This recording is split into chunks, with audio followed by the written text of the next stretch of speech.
Chapter 27, Smoke and Mirrors, from JE2US-A Novel. A handshake. A fucking handshake. Judas couldn't believe he let sewer sediment like Sebastian hijack his plot with a handshake.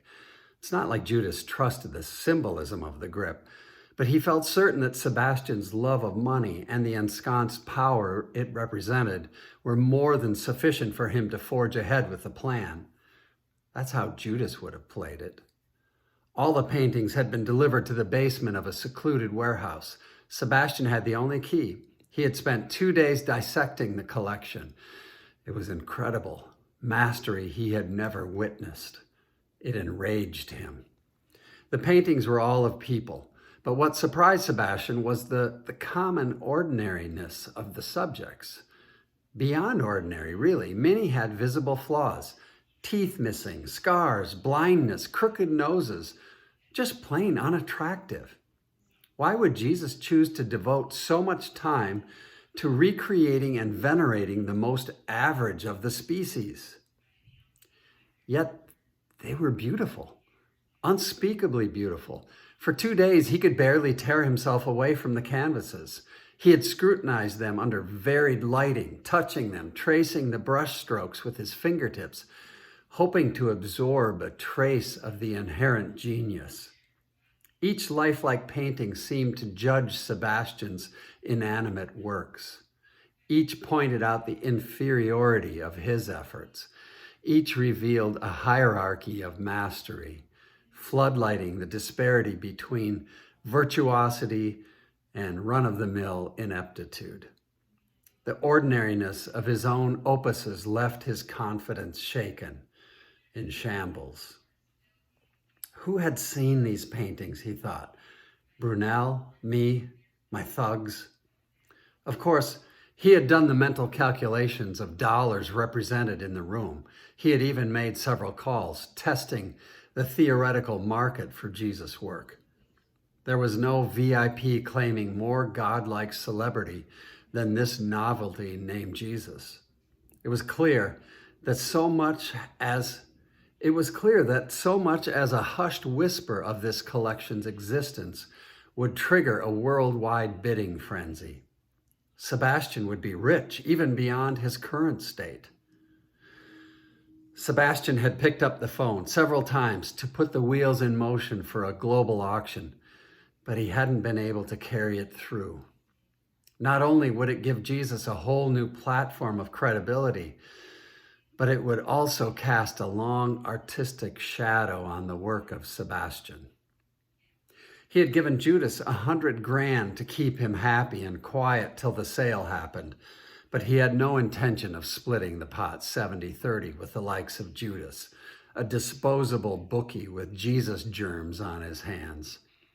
There were simple ways to keep Judas quiet long term. That was a phone call he would relish making. Again, thinking, who had seen these paintings? Sebastian was weighing his moves and the implications those moves would have on his appetites: money, power, praise. The sale of the paintings would make him rich, no doubt about that. And money always meant power, always. He could buy more influence with the government. He could lean on Congress. He could elevate Baal further, distancing his religion from the others. He would get his way in just about everything. Just about. But Jesus might become more legit. Art collectors, sophisticates, would be praising his work. The Rube from Ely would be hailed as a genius. All other paintings, Sebastian's, would diminish in value, or worse, diminish in credibility. Sebastian's pride was dipping, with his blood pressure rising. Jesus might become even more popular. He might start a religion. He might gain followers outside the brotherhood. That was already happening. Sebastian's systolic number pounded past 165. Jesus did miracles. Sebastian did magic. People loved Jesus. Nobody loved Sebastian. Nobody. And he knew it. For the most part, he didn't give a shit about being loved. but he damned well wanted to be feared and praised. He wanted people to shudder when he entered a room, maybe bow down. He increasingly held the power of life and death in his hands for more and more people, maybe someday all people, and he wanted them to know it. He wanted them to shiver at the first glimpse of his outsized ruby and bleed with that same deep red if they crossed him. He was the high priest of the most powerful religion in America, and Jesus, his tribe, and his paintings had no place to hide from the roving ruby. His breathing began to slow, the vein on his forehead receding. The right move revealed itself to Sebastian. He knew what he had to do. There was only one choice. And the only call he made was to Judas. Meet me at 323 Portland Avenue in 1 hour. Go down the stairway on the east side. Knock twice on the metal door when you get to the bottom floor. He paused. Come alone. The metal steps echoed as Judas took the last 3 down to the concrete foundation. It was an abandoned building, eroding from years of inoccupancy. The metal door before him was solid, hanging from a rail. He knocked twice as instructed. The fleeting sense of panic caused a slight tremble in Judas' knees. Was this a setup? Was Sebastian going to do him in? Would Sebastian even be here, or just his henchmen? Judas heard steps, the steps of a single person, approaching the door from the other side.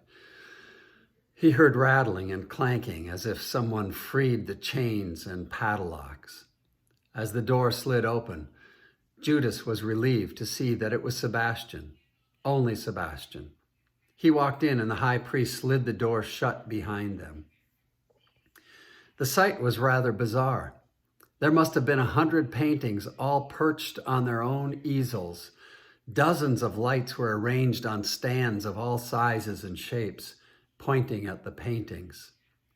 It felt like a cross between a makeshift art gallery and a police station, where the paintings were being interrogated under blinding lights, bullied into confessions. But even from 50 feet away, Judas could see that these were exquisite paintings, Jesus paintings. So this is where they're being stored till the sale, thought Judas. Judas started walking toward the paintings, but Sebastian extended his forearm across Judas' chest, stopping him cold. They looked at each other for a second, then Sebastian spoke. Even from here, they're stunning, incredible. He was looking toward the paintings, not at Judas, almost as if in a trance. I made some calls, he continued. There is no doubt that this stash is worth a minimum of $500 million. Even in the shadowed light, the grin on Judas' face was telling. This bookie brain had no problem calculating his 30% at $150 million. Judas could hardly contain himself. So when is the auction? Where are you doing it? Will it be here in town, online, or will we ship them to New York? Sebastian's hand came across Judas' throat, gripping it just gently enough not to hurt, but firmly enough to let him know it was not his turn to talk. Sebastian slowly released and lowered his hand. He turned toward Judas, now with a professorial manner. I've been thinking, Judas, weighing the implications of every possible move. Yes, the sale of these paintings would make us both decadently rich. But I have chosen another route. Judas stiffened and was about to speak, but noticed Sebastian's hand inch toward his neck, so he stopped. Now, with his hands folded across the front of his robe, he continued. You desire all the trimmings of wealth, the security, the comforts, the power, the pleasures. He drew that last word out slowly. Unfortunately for you, I already have all those things. So I had to ask myself, what will I gain from this sale and what will I lose? With a sense of calm, he went on. When I looked at it through that lens, my decision became incontrovertibly clear. More than money, more than security, and more than power, I desire to destroy your Jesus. Judas' eyes widened.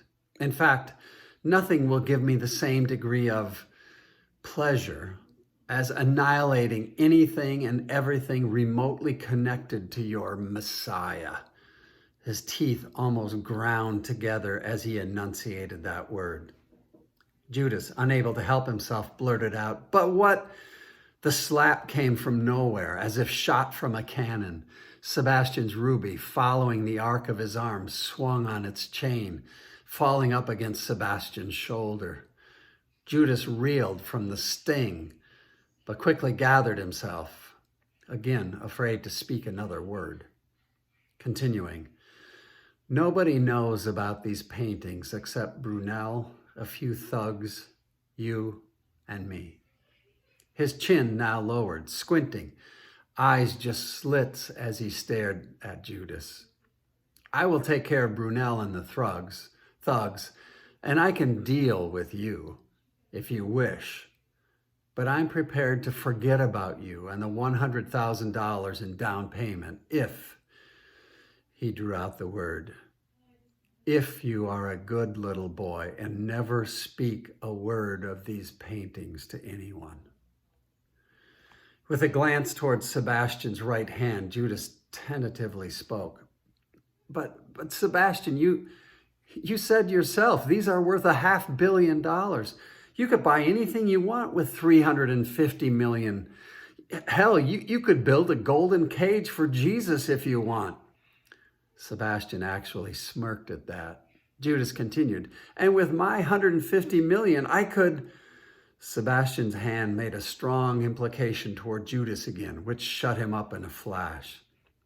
"Look at me, Judas." He waited for the eye contact, which didn't come quickly enough. So Sebastian's hand grabbed his chin, pulling it toward Sebastian till they were only inches apart. Then with a chilling whisper, he said, "Do you think I give a flying fuck about you, Judas? You mean nothing to me. Your friends mean nothing to me. And shortly, Jesus will mean nothing to me or anyone else." He reached into his pocket in his robe and retrieved a book of matches. He let go of Judas' chin, but never broke eye contact. Then, as if conflicted, he said, "His paintings I love. Him I hate." He struck a match and held it up to Judas' face, inches from his eyeball. "What could possibly possess a man like me to throw away $500 million? Now moving the match so close to his own face that an errant strand of hair from his eyebrow flared to life and then smoldered out. "Hatred, Judas, hatred." He finished with, "Love is blind, but hatred is blinding." He now used the one lit match to light all the matches in the book. They made that puffing sound as they ignited in unison. Again, holding the burning book up to Judas' face, "I'm about to spend a pretty sum to inflict the first wound onto your Jesus. And after that," he let the thought hang, "you might want to say your goodbyes. And if I were you, I'd do it soon." That was the first moment when Judas realized that there was a strong odor of gasoline in the room. Sebastian nodding toward the paintings. "Take a good last look, Judas." The flaming book of matches was already airborne when Judas noticed something. All the paintings in the room had been stabbed through the eyeballs. Sebastian was insane. As the match hit the floor, Sebastian yelled, "I'm going to play God with your Messiah." Then with a sinister, foreboding cackle, he yelled, "Burn, Jesus, burn." Sebastian turned on his heel and headed for the door as the flame chased the thin fuse of gasoline racing toward a collection of priceless paintings. A fireball erupted, throwing Judas to the floor. "No, no," was all Judas could say. The flames licked along the ceiling. Judas crawled along the floor, trying to get close enough to retrieve even one painting, but the fire was too hot. He clambered up the stairs, knowing he needed to be gone before the police arrived. As he walked down the street, a deep depression lowered its boom on him. An enormous fortune had just slipped from his grasp, disappearing through a sinkhole of hatred. More money than he could have spent in 10 lifetimes. He had seen his future, locked and secure. Then it was snatched away by a greed that couldn't compete with hate. In Judas' book, greed would always win. Greed was useful, beneficial, a doorway, the doorway to opportunity. Revenge feels good, but greed pays dividends. Intelligent people follow the money. Stupid reactionaries follow their emotions. "Idiot," he shouted, bouncing along the sidewalk, bumping from people into people, fists clenched, lost in his thoughts. Judas would have shared his fortune. Jesus' mission was commendable. Judas knew that, and he would have thrown $1 million at the best PR firm that money could buy. He would have thrown $1 million at the Brotherhood. He could have funded James and a whole battalion of emotion-driven mercenaries to wreak havoc on the establishment. Hell, with his millions, who knows? He may have been able to free the slaves and change the course of history. People everywhere would have loved him. He would have been a hero. But Sebastian, that bastard, let his emotions take over. He saw red when he should have seen green. Love is blind. Hatred is blinding.